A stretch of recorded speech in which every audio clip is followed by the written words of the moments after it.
Welcome to this episode of the Ninth Grade Experience podcast. We're back in the building. It's the first week. Teachers are back here. So if you're watching this on YouTube, you can see the inside of Emmaus High School for the first time in several months. We have been coming to you from my basement and through Google Meets, but now we've upgraded. We're doing Zoom calls like the rest of the world. And last year, we were a lot late in the game of getting our ninth grade principal on the Ninth Grade Experience. So this year, we decided he probably should be the first person that you see as a ninth grader incoming.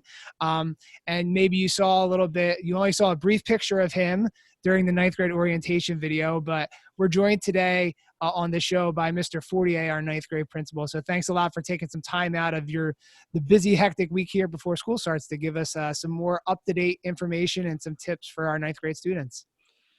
Absolutely. I'm really actually happy to be on here. Obviously, we have a lot of new things that are coming out. We're learning brand new technology every single day. So the more that we can give you guys, the more information we can give you guys and as up to date as possible. I can't say that I'm going to give you all the information in here because I'm sure there's still unknowns that we're trying to figure out day by day. But I'm really thankful that we have this outlet to be able to get information out to students and parents. And we'll be able to check back in like later as we get kind of closer to different milestones or markers that we might go through for the ninth graders as well too. So we'll have the opportunity to check in. So the first thing I wanted to ask, and I thought this might be a little bit of a lighthearted question, is so we've gone through all the different things that have been happening all summer. So what's been the biggest question other than like, are we actually coming to school? Like what's been the biggest or most asked question that you have fielded during the summer leading up to what's going on today? Oh man, I think the biggest one was either like, when are we going to have access to schedules and what are going on with tours? So those are probably the biggest questions that we've had. We obviously did tours. I didn't like the fact that we weren't able to give appropriate schedules for students as they were coming in. Our tours really were kind of like a tour of the building. Like, this is where the cafeteria is. This is where the auditorium is. This is the different hallways, which is important information.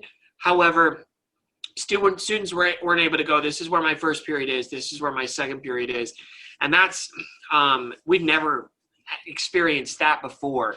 I wish we could have done something else. We are trying to look into something, but I'm not sure how feasible it's going to be able to allow additional tours during the remote period. And the biggest reason for that is the fact that students that are in a remote setting are still supposed to log in during those times to be able to be able to actually see their classes and to go to their classes. So I think that's the biggest question that's come up over and over and over for me. Obviously, I'm not activities or athletics, so they've been talking about that on their end. But for me, definitely, when are the schedules going to come out, and what is going on with tours? So we're talking today, it's Thursday, August 27th. It's going to go up today, August 27th. So I know a lot of information is being shared via the website, via email blast, via all different stuff. So as a condensed version as you could possibly imagine to communicate it to, next week, we start school on Monday, August 31st. For our freshmen, and basically for everybody that's listening to this, what will that week look like for the students? Because we know that we're going to go remote after next week. So that one's kind of a little bit easier, but what should the freshmen be looking for next week? So next week, you should be looking to meet your teachers to get an idea of what the expectations are. If you're remote, you're obviously going to log in, and you should log in to your classes every single day during the period. So first period is going to look a little longer. It's going to be 60 minutes or so. So that's going to have a lot of information via some videos that you're going to see Dr. Kyrgios's face. You'll see my face. You'll see the other assistant principals' faces as we talk about different expectations that are going to happen throughout the year, especially in this remote environment. Another thing that you're going to hopefully see is basically where your classes are going to be when you come back into the building. And our hope still is that it's October 26th, around that time, that we're going to be able to have the staffing needs that we need to be able to run our building in a hybrid setting. It's going to look like there's very little students in our building. We have 25% coming in Monday, Tuesday, Wednesday, and Thursday. If you want to look for those breakdowns, please look on our website. There's been a lot of really great information that's been put out there on what the schedule looks like, who should be in the building. I believe the first day is going to be any students with the last name from A through E, but please look on our website and please look to see when you're supposed to be in the building. If you're not supposed to be in the building that day, you should be logging on. You should be logging into Schoology. When you get into Schoology, you'll be able to see your courses, first period, second period, third period, fourth period, and you should be meeting with your teachers. When you come into the building, whether that's Monday or Wednesday or whatever it is, you should be coming in and getting materials that you are going to use for the next couple months, and use that from your, get information from your teacher. The next thing that I would say is, like, if you're a student that is a PMLCTI, so our ninth graders, you would be going to our Lehigh County Technical Institute. That first week, you won't be doing that. So you'll be coming in and you'll have a place to go during that time frame where you're supposed to go there. We'll be having you housed, I believe, in what's called our black box. So when you come in, obviously there's going to be a bunch of adults in the hallways. So those of you that are a little bit more anxious of where do I go? I really didn't get a tour. There's going to be adults in the hallways. Ask an adult. I'm looking to get to this place. You'll have plenty of time. There'll be 10 minutes going from first period to second period to third period to fourth period. We've tried to do that so that you have as much time as possible to get there. And you'll be done at 11 o'clock. So at 11 o'clock, you'll be able to get on the bus or get the transportation that you've worked through, get on the bus, and then be able to go home. Our building is open at 6:45. We are asking that students not congregate anywhere. Like normally, ninth graders, you would come in from a bus if you're taking a bus. You come in if you're getting dropped off by a parent by our auditorium. When you come in, you would normally hang out in our cafeteria or in our locker commons. You can't do that because of social distancing. We need you to go right to first period. If you have a study hall, sorry, just to jump in. And right now, students don't even have lockers assigned to them, correct? So they don't even have a locker really to go to at this point. So there's no need to like stop in the locker commons and kind of do that. And lockers will be assigned when students return back from like in our hybrid setting, and it'll be like on a need basis. And that information will be communicated to later to students. But right now, there's not even like a need to go to a locker or anything like that. So students should be coming into the building and, like you just said, going to that first period class on the days where they're supposed to be physically in the building next week. So there's not this like huge jam up in certain spots throughout the building. Correct. And thanks for jumping in there, Mr. Stuchko, on that. The other thing that I would say is please make sure you're wearing your mask. When you're wearing your mask, and if you can't see me on there, I need you to wear your mask where it's completely covering your nose and your mouth. This is not acceptable. This is not acceptable. You can't see. So please make sure that it's covering your nose and your mouth at all times. That's really important so that we can help with our safety program and things along that line. And then remember, for students too, they need to have the mask on when they get to the bus stop. It needs to be on if they take the bus. It needs to be on the entire time they're on the bus, and then when they get off of the bus as well too. So hopefully, they have that mask on when they get to the bus stop, because in theory, the bus driver will not be letting you onto the bus if you don't have your mask on. Correct? Correct. So, Correct. so they'll come into the building and then the mask needs to be on the entire time they're here. There's no like designated mask off area. There's no mask break area at this point. So they need to have it on the entire time they're inside of the building. So, and if, you're listening to this on the audio, you didn't get to see the great visual that Mr. Fortier just demonstrated. So if you're looking, you want to see the video, go check it out on YouTube. But I think we all at this point hopefully know what the mask should look like. So that's kind of what the next week will look like. Students will come in the small little groups. But I think one of the things that, as teachers, we really want to drive the point home is last spring, the Google Meet sessions were not mandatory. They were like, they could come if they needed help, if they had questions, those kinds of things. But we were trying to make it abundantly clear to students that through the Zoom sessions or through what we're doing this year, attendance will be taken.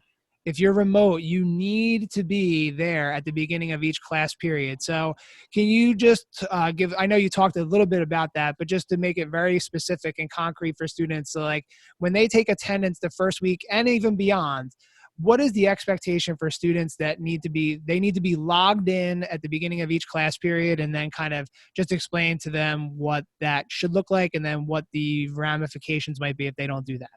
So really what you should be thinking about is that you're going to be coming to school, but you're not coming to school into the building. You're going to wake up, you should do your normal routine, have your breakfast, be ready to go at 7:23, logged into your first period. If for some reason that first period is a study hall, or that period is a late arrival, or if you have something like that precludes you from first period, that would be the only reason that you should not be on your computer, logged into Zoom, logged into your Schoology account, and logged into the classroom. If you are late, you will be marked at late. If you don't show up, you'll be marked absent. That is really important for you to understand. And Mr. Stuchko really eloquently stated, you need to be in your classes. There's going to be a lot of information that's put out, especially the first week. There may be times where you have to log in, you have to listen to some instructions from teachers. You may be able to log out afterwards and do something that we call asynchronously, which means that you can do it on your own time. But most days, and I'm going to say like 99% of the days, you should be up, ready to go, and logged in at 7:23 in the morning to your first period class. On a Zoom call, checking in with your teacher, and making sure that you have everything you need for the day. There will be some time during your lunch period. So first period, you come in, you do what you got to do. Second period, you go to your next Zoom call, you do what you have to do. Third period is the time where you're going to have a third period class. You're going to have an advisory period.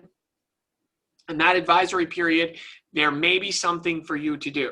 It may last you 10 minutes. It may last you 3 minutes. It may last you 40 minutes. It depends on what that day's activity looks like. Excuse me. After that time, then you'll have a lunch.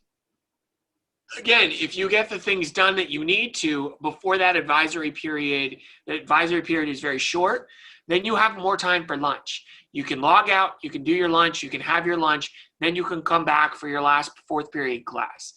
Really, really important that you're logged in every single day, because if you're not, then we on our end, we have to ensure that you're there. We have to ensure that you're online. If that doesn't happen, then unfortunately we have to take steps on our end to say you're not coming to school.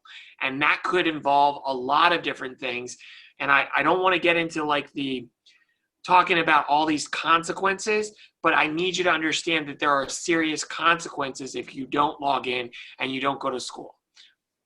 So yeah, so that's one of the things, and I'm glad you kind of stated it pretty concretely there, and that'll be something that we hopefully we don't have to go down that road, but it is definitely a change from last year that you definitely need to be where you need to be.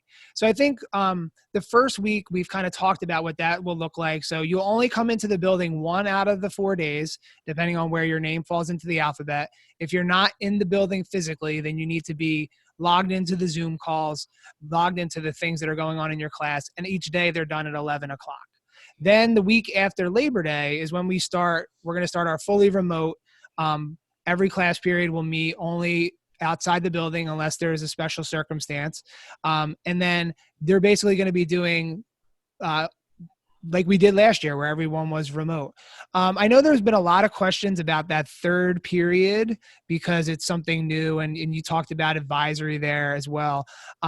So next week's third period is basically just going to be, the class period. There's not extra time for lunch, those kinds of things. So you don't have to worry about that for next week. But the week after, the second week, that's when we start the advisory lunch period, that kind of thing. So I know you already kind of spoke about it, but just to clear that for everybody, because I know like I've seen it on message boards and on online. So that third period, the second week, everyone that's in third period starts with what we're calling advisory. And it's going to be with your third period teacher for right now. And then you will have your third period class. And then at the end of that class, then it's lunch time for you at home. Then whatever time fourth period starts, I forget off the top of my head exactly what time it starts, then that's when you need to be logged back in for your fourth period class, correct? Did I get that pretty much what it needs to be? Correct. And from what I'm looking at, because our time frame when we come back into the building in a hybrid setting after the October 26th time frame, that starts around 12:15. I believe it's the same kind of time frame that we're using to come back to. So from 12:15 to 1:15 would be your last period class. You would still need to log in. You'd still need to get onto that last period class. Again, the only reason for you not to be logging back in is if it is a day that you are completely asynchronous. Your teacher has already explained that to you. You do not need to be, they've told you that you don't need to be logged in, or it is in a study hall. Let me kind of say one more thing. Those students that have a late arrival or a study hall in first period next week, you do need to report on that day, first period, 7:23. You will actually be, if you have what is called late arrival on your schedule, when you report in, you'll end up going to our main gym. So that's really important to know. But third period, Mr. Stuchko is absolutely right. You're gonna log in right at the start of third period, which I believe is around 9:43. And from 9:43 to 12:05, you'll have an advisory period, you'll have a 60-minute block of instruction, and then you'll have lunch. All of that will be worked out so that by 12:05, you're finished, you're ready to go, you're back at class. So when we're remote, so the remote day ends at 1:15. So can you just explain to students what some of the expectations might be for students between that 1:15 to 2:30 time slot? Like, I know that teachers may reach out, you can reach out to teachers. So what can students because technically the day is not done at 1:15, like you can still be called to like be in small groups or other things like that. So what does that 1:15 to 2:30 slot look like? So I would kind of like echo the similar things that you're saying, Mr. Stuchko, that students may be asked to join a group if they're having difficulties, they're having questions.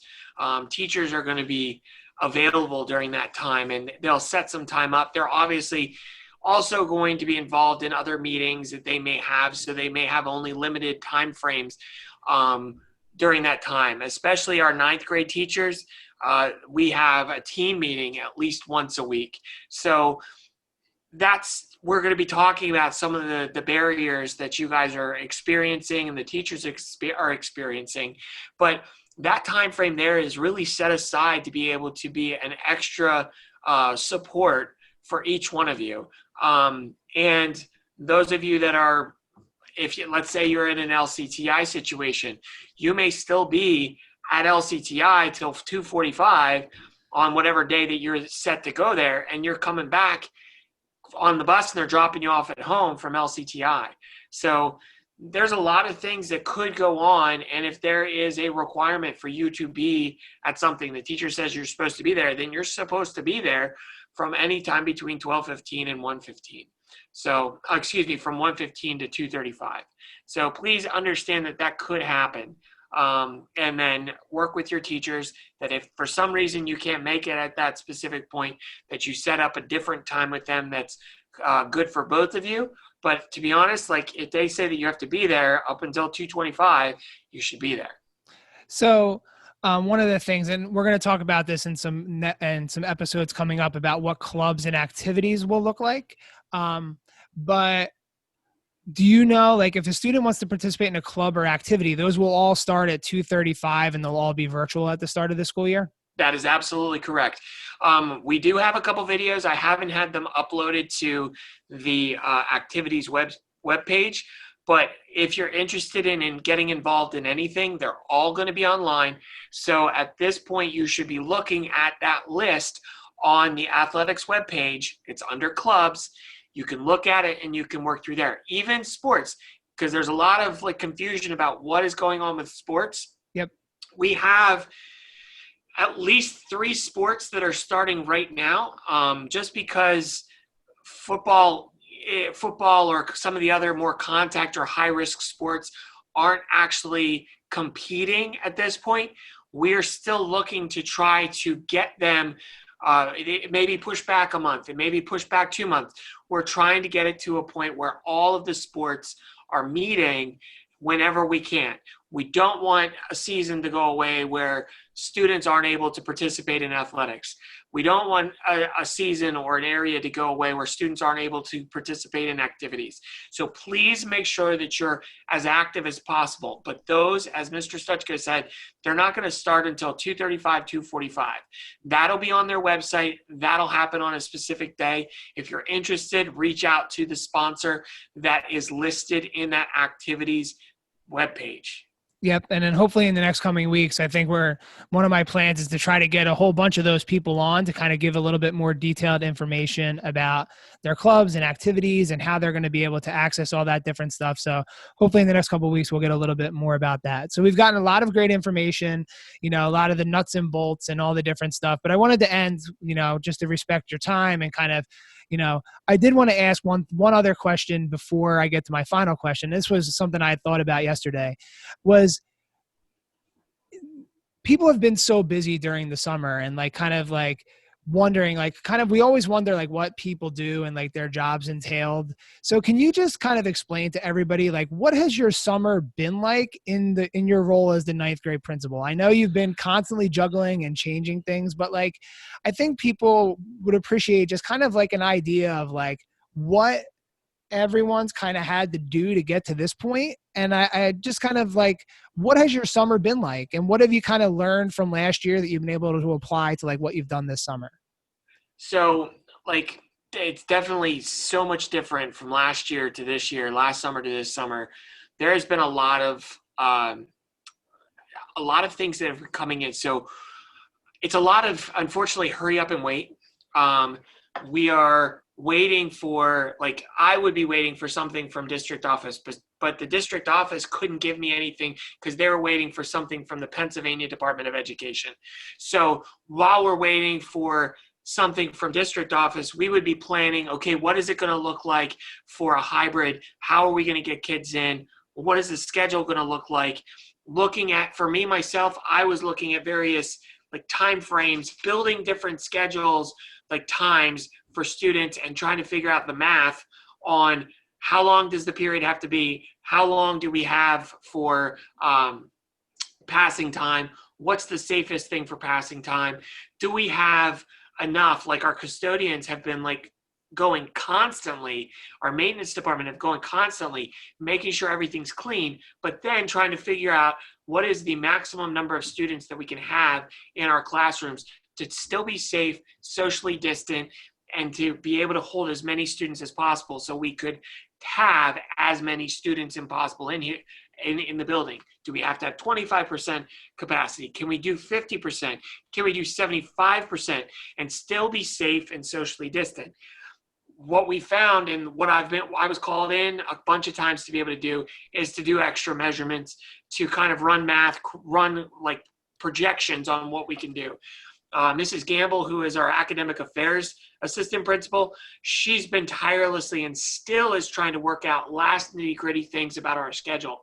That is the most thankless job that we have in our building. She has been tirelessly working from the time she wakes up until 10, 11, 12 o'clock at night, almost every day during the summer. She's working on that to try to get our schedule worked out, working with other people, because it's not just, hey, we're just going to put this all on a board and go. We have to do it through a computer system. And if the computer system spits back an error that we don't know how to fix, we have to then contact someone else from a company, and they only work for a specific amount of time. They might work 9 to 5. And then if it's 6 o'clock at night that she has to do it, she has to wait until the next day, try to work on something else. It has been constant change.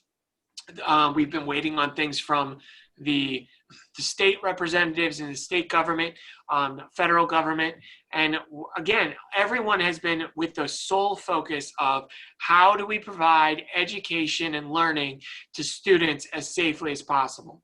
So we're also looking at various like outbreaks and what is going on in health. So many different things to think about, so many different things to work through. I have to then create different schedules for staff members, because I'm not just responsible for the 9th grade academy, I'm also responsible for staff member schedules in our building. So that has to be then thought about. How can I make sure that there's coverage in the various areas that are high traffic to make sure that people are safe? So this is something where I've had to build. Usually I can build one schedule for those people and I'm done.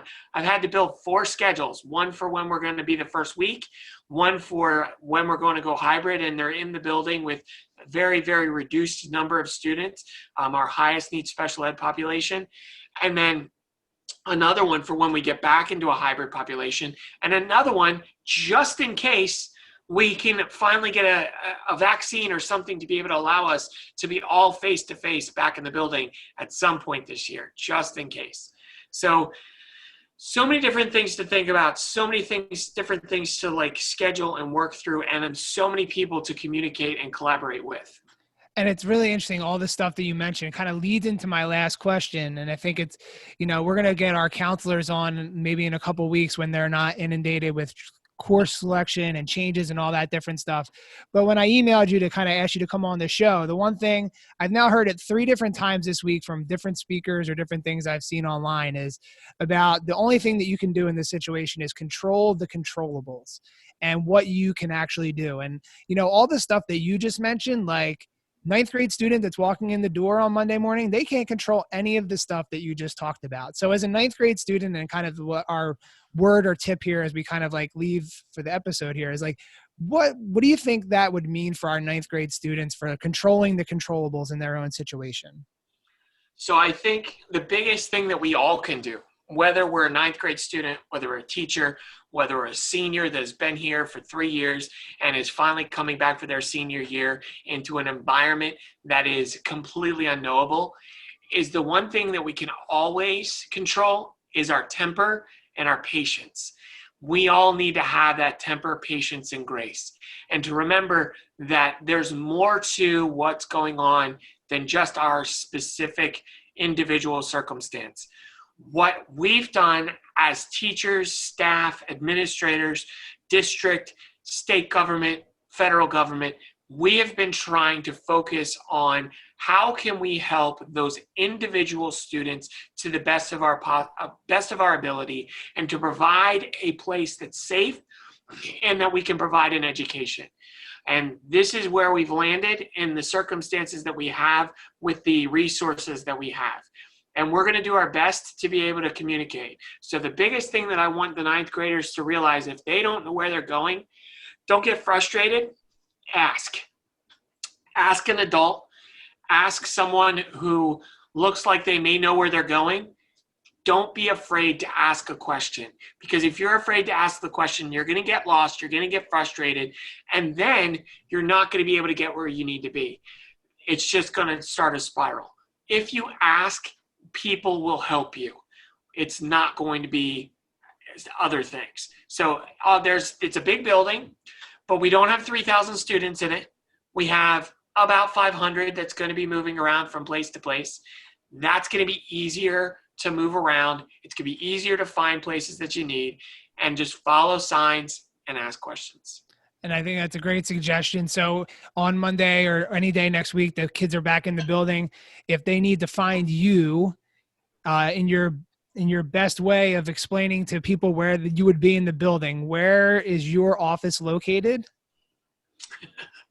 So my office is at the top of a little staircase. So when you come in the building, you're going to come into the auditorium or the locker commons area. Most students will come in there. When you come in, there's a little hallway. You take a right. You get to the top of the stairs there. Go down that hallway, top of the stairs. That's where my office is. The other thing that I want you to know is that no matter where you are when you come in, if you need someone, go to the nearest office. You don't have to come to my office to get help. You go to the nearest office or classroom that has an adult in it. They will help you. They will help direct you. That's your best bet. And that's great advice, not just for our ninth grade students, but for any student that will be in the building next week. Just look around and ask for help. So, Mr. Fortier, thanks a lot for taking some time. You actually got a chance to eat lunch. You were telling me this is the first time you've actually gotten a chance to eat some lunch during the last couple of days here because of the different schedules that we're on. So hopefully you enjoyed it. And then next week we'll be at it and we'll see where it goes. Yep. Thank you so much for Mr. Stuchko for what you do. This is a valuable podcast for information.